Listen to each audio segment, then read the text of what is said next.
Howdy, compressed air friends. What you're hearing right now is the sweet sound of victory.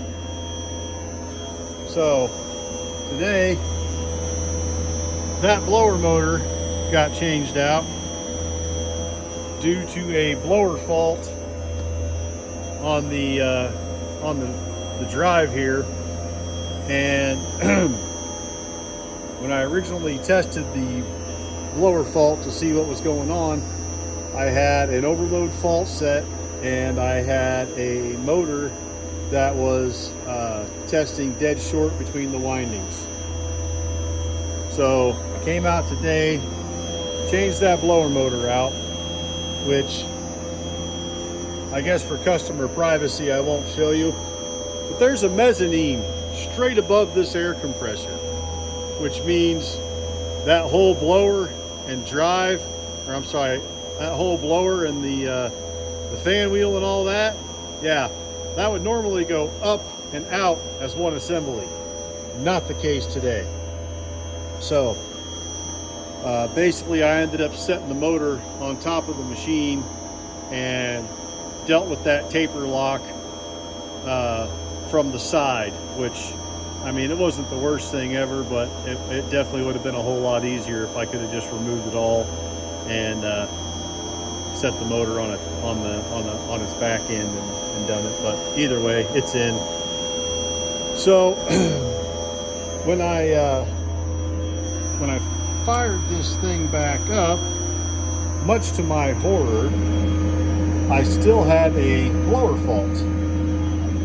And so I stuck my LCP onto the drive, which I just realized I left on there. So now I'm gonna have to get in there and get my LCP back. But I stuck my LCP on the drive, and it was showing me fault 47, which I was unfamiliar with. I had to look it up. Fault 47 is a low control voltage fault. So basically control voltage has dipped below 24 volts DC. So of course I grabbed my meter and I checked my control voltage, and I've got 24 volts DC control voltage on this drive. I'm like, that's weird. So you can go in through the LCP and you can do what's called a soft initialization, which kind of just doesn't completely wipe everything out, but it does a pretty good wipe of the memory and faults and all that, because that fault 47 was not resetting. So I did that and got the drive to run, and was like, yay. And at that time I still had all the guards and stuff off the fan. I just wanted to run it and make sure that the fan was going to run okay. I wasn't going to have any issues or whatever. So got it to run. Okay, cool. Lock it all back out and put all my guards and everything back on.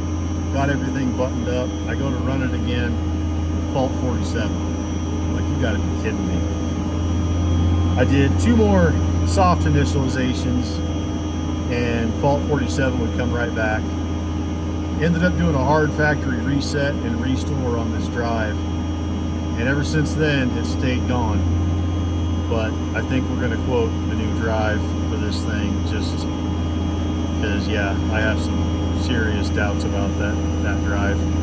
But it is running, and this is one of those jobs that when I pulled this big sheet metal shroud off of here, let me back up a little bit.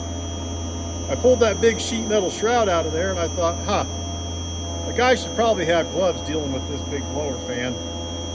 And then I promptly started yanking bolts and didn't go get my gloves, and yeah, there's enough blood of my blood in this machine now that it's a relative. So it's coming over for Christmas dinner this year. Anywho, so yeah, this was an odd one for me. Never dealt with a fault 47 on these Dan Foss drives, and definitely never had a fault fight me that hard. But hey, it's running. I won. That's all we can ask for, right? See you, friends.